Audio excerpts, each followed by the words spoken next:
Welcome everybody. This is the 12th lecture of this course, and today we will look at some non-regular languages. So far we have been studying regular languages, and we saw automaton models and also regular expressions which are capable of accepting these languages. But the question is that are there other languages for which we cannot construct, for example, an automaton? Are there languages for which we cannot construct a regular expression? And the answer is yes. And in fact, there are very simple languages which are apparently very simple looking, but we can prove that these languages do not have these languages are not regular, which means that these languages do not have any automaton that accepts it. Okay. So, just to summarize, so there exists non-regular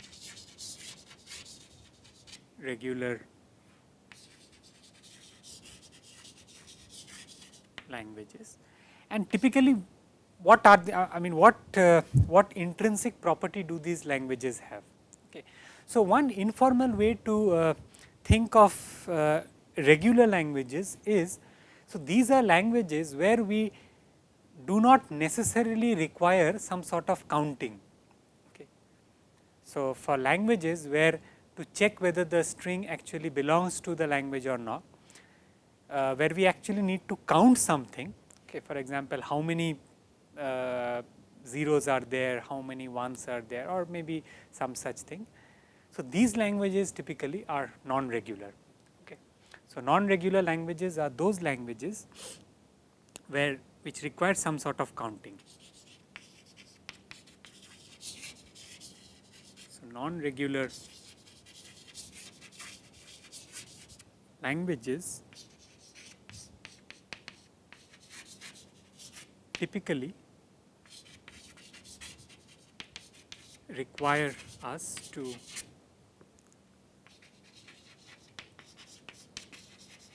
maintain some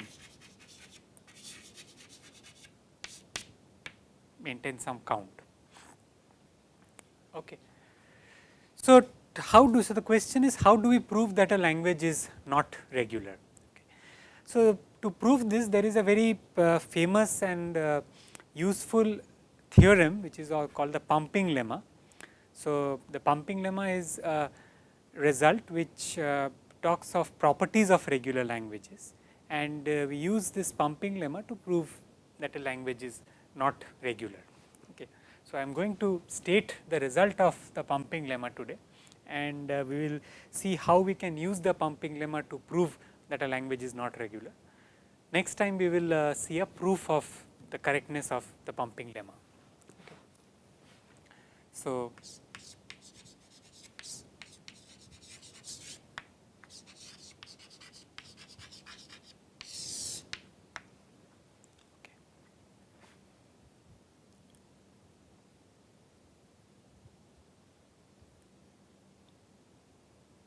so, if L is a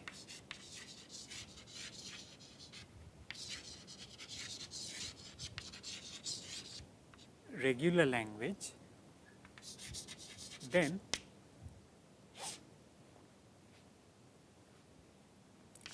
there exists a number p greater than or equal to 0, such that for all strings x where the length of x is greater than or equal to p, there exists a partition of x equal to let me just change the notation a little bit. So, for all strings instead of x I will just write w here, this is little more So, this is what we use. So, for there exists a partition of W equal to x, y, z such that the length of x, y is at most p and the length of y is strictly greater than 0.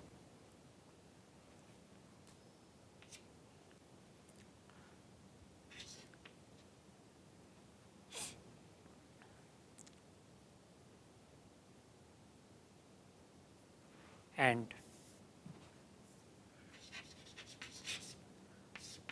for all I greater than or equal to 0, x y to the power I z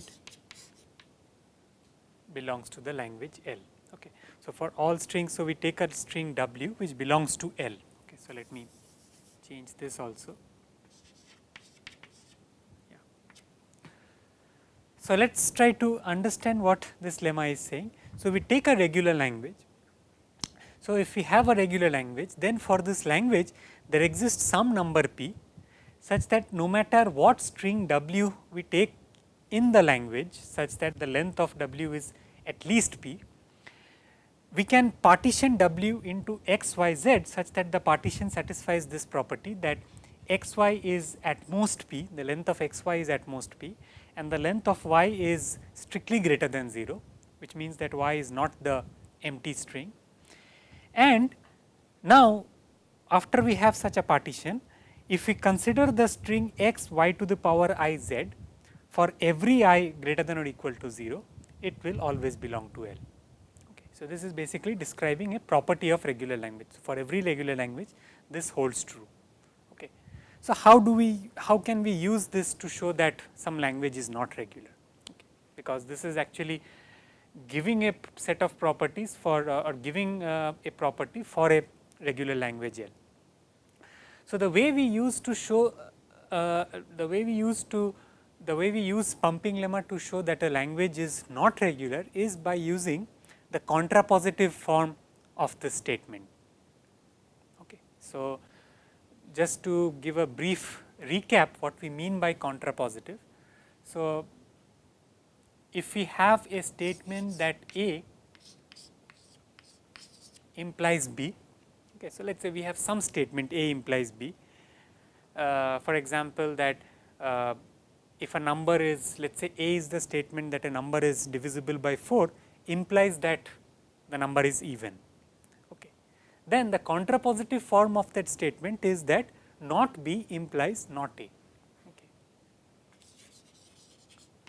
So, not of B implies not of A. Okay. So, this is the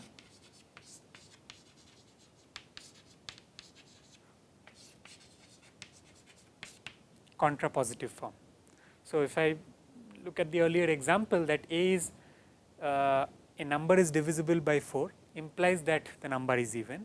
So, which the contrapositive form then says is that if a number is not even, then it implies that the number cannot be divisible by 4, right. So, that is essentially what we mean by contrapositive form.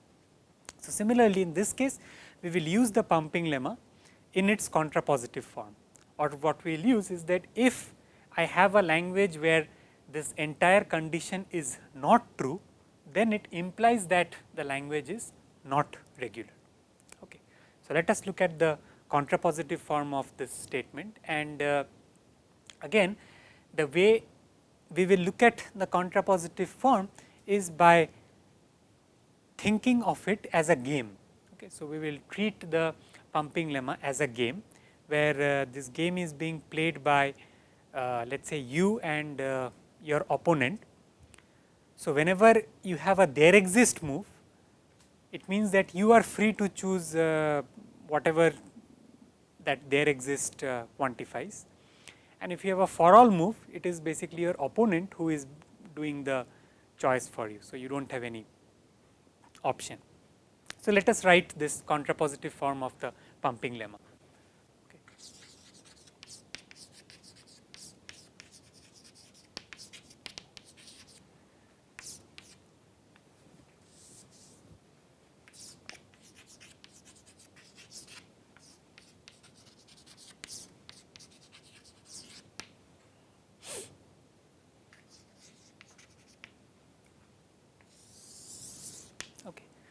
So, let us try to negate whatever we have here. So, in our pumping lemma, so okay, so let us start with a language L. So, let L be a some language. Okay. So, if for all p greater than or equal to 0,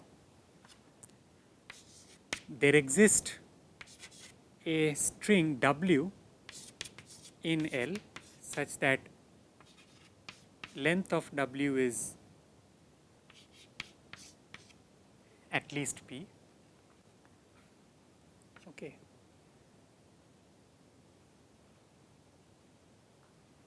Such that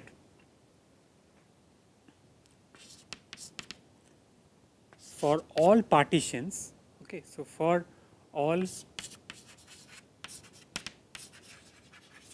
partitions W equals x, y, z, where length of x, y is at most p and length of y is strictly greater than 0, there exists some I greater than or equal to 0 such that x y to the power I z. Okay. So, let us go back to the pumping lemma. So, in the pumping lemma we said that if we have such a thing, so if I negate all these things, so instead of there exists p greater than 0, I write for all p greater than 0. Instead of for all strings, I pick a string, and instead of a fixed partition, I look at all partitions. So, then it says is that for all I, x y to the power I z is in L. Okay. So, here we will say that says that x y to the power I z is not in L. Okay. Then L is not regular. Okay. So, so this is basically the contrapositive form of the statement, and as I said, we are going to treat the contrapositive form as a game. Okay. So, this is a game between you and your opponent. So, this game has 4 moves. So, the first place is we are choosing p, the second is we are choosing a string W whose length is greater than p. In the third step, we are choosing a partition of W which satisfies these constraint, and in the fourth step we choose an I such that x y to the power I z is not in L. Okay. So, these moves have different quantification, for all, there exist, for all and there exist. So, if it is a for all move, it is your opponent's move. Okay. So, this is the move that your opponent will make. So, you do not have any control. So, your opponent can pick any number p greater than 0. So, whatever move that you decide to make in the next step should take care of the fact that p can be any number that is greater than 0. But here we have a there exist move. Okay. So, this means that this is your move basically. Okay. So, these are all the moves. So, this is your move. So, now you can pick any W. Okay. As long as the length of W is more than p, you are free to pick any W in the language L. Okay. So, only 2 things you have to take care here. 1, the string should be in the language, and 2, the length of the string should be more than p. Okay. Now, again now that you have made your move, again it is the time for your opponent to make a move. So, now the string W that you have picked, your opponent will try to partition it in such a way, so basically so that you lose. So, basically the goal of your opponent is to defeat you and your goal is to somehow win. So, your opponent will pick some partition of the string W into 3 substrings x, y and z, such that he has to satisfy the constraint that x y is at most p and the length of y is 0. Okay. So, although your opponent can make any partition, but at least he has to satisfy this constraint that x y is at most p and y is greater than 0. Okay. So, this is again your opponent's move. And now, after your opponent makes a move, that is after your opponent gives you a partition of w into x y z, you can choose any I. So, again this is a there exist move. So, this is your move. Okay. So, you are free to pick any I such that x y to the power I z is not in L, and if you end up doing so, basically if you win, then you have shown that L is not regular, and if you lose, then it does not show anything. Okay. So, basically if a language is not regular, then actually there is a there may be a way which will make you win. Okay. So, let us try to look at this with an example. Okay. So, let us try to take a language as an example, and we will try to prove that it is not a regular language using the contrapositive form of the pumping lemma. Okay. So,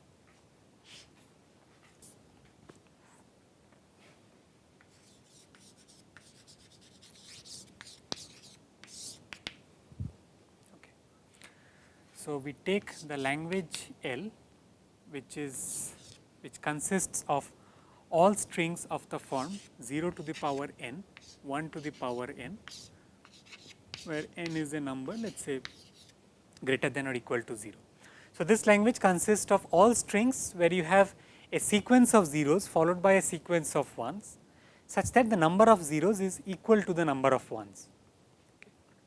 And if you look at this string, you will you can intuitively realize that in order to check that a string w over 0 1 star, whether it belongs to L or not, we need to check two things, whether it is a sequence of zeros followed by a sequence of ones, okay, and the number of zeros is equal to the number of ones. Okay. So, this requires intuitively some sort of counting. If you want to construct an automaton for it, the automaton will need to count how many zeros are there, and that is something which is not possible by a finite automata, by an automata which has finite number of states, because the number n can be anything. I mean, it can be as large as possible. Okay. So, we will show that L is not regular. So, recall the game that we had designed. So, the first move is your opponent move. So, your opponent gives you a P. Okay. So, you are given a number P greater than 0. Okay. So, you do not have any control over what the number is. So, we will just take that as a variable. So, it can be anything. So, but now you can choose a string from the language L which has length more than P. Okay.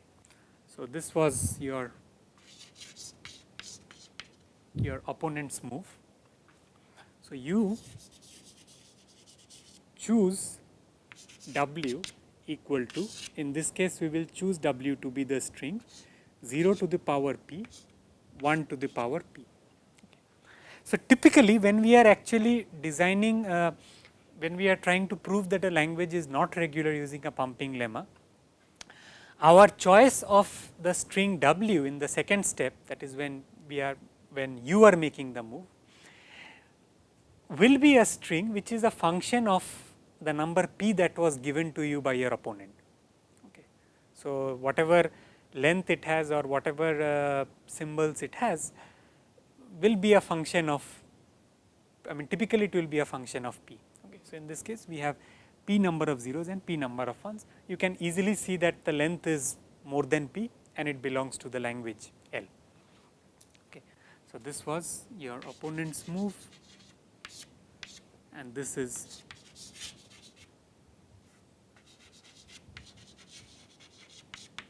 your move. Okay. So, now your opponent takes this string and partitions this into 3 strings. So, now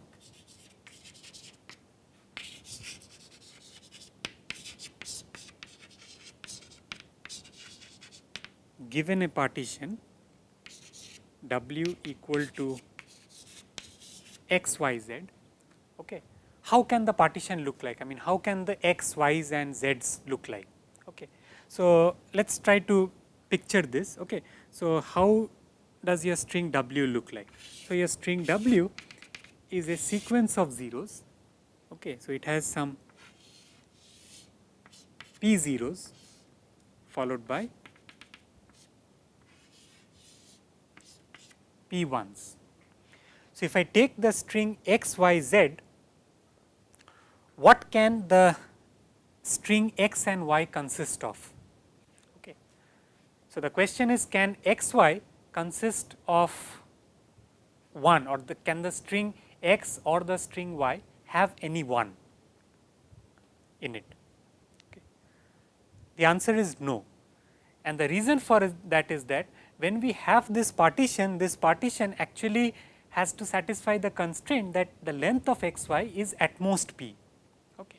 So, since the length of x, y is at most p, what can happen is that maybe x is some part over here and y is some part over here, and maybe and the remaining part of it is z. Okay. So, maybe x is till this point, sorry, x is till this point, y is till this point, and z is the remainder. But what is important is that, so given a partition x, y, z where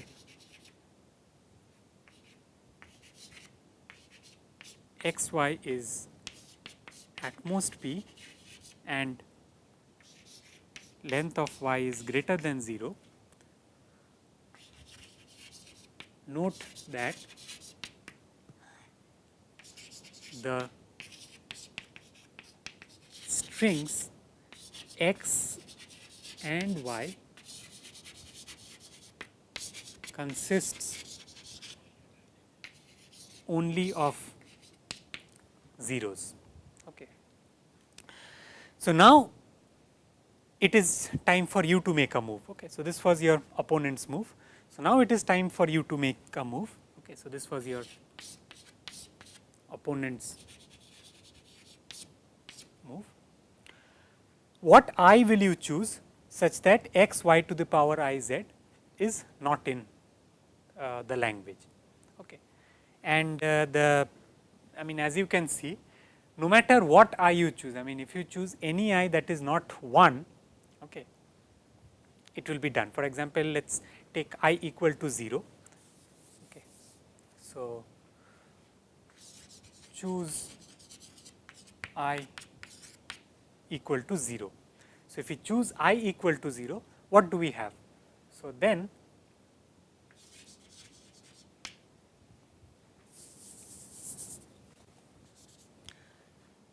the string x, y to the power 0, z is nothing but the string x, z, right. And what does the string x, z look like?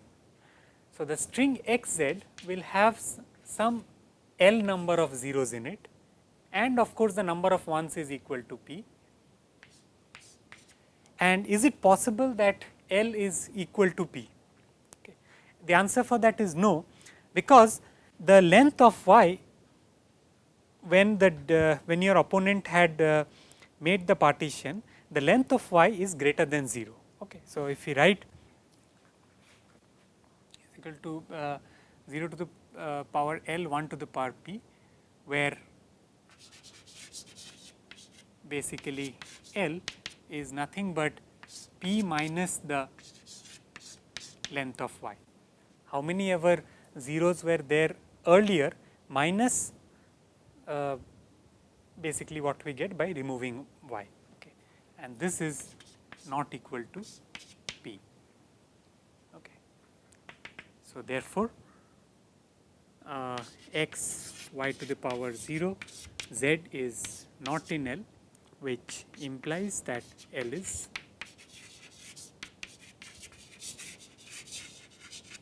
not regular. Okay. So, the key points in this proof is that when we choose the string W, we have to choose it carefully. So, if you note that, so now you can realize that why we chose 0 to the power p, 1 to the power p, okay, because we wanted to actually restrict the xy's to contain only zeros.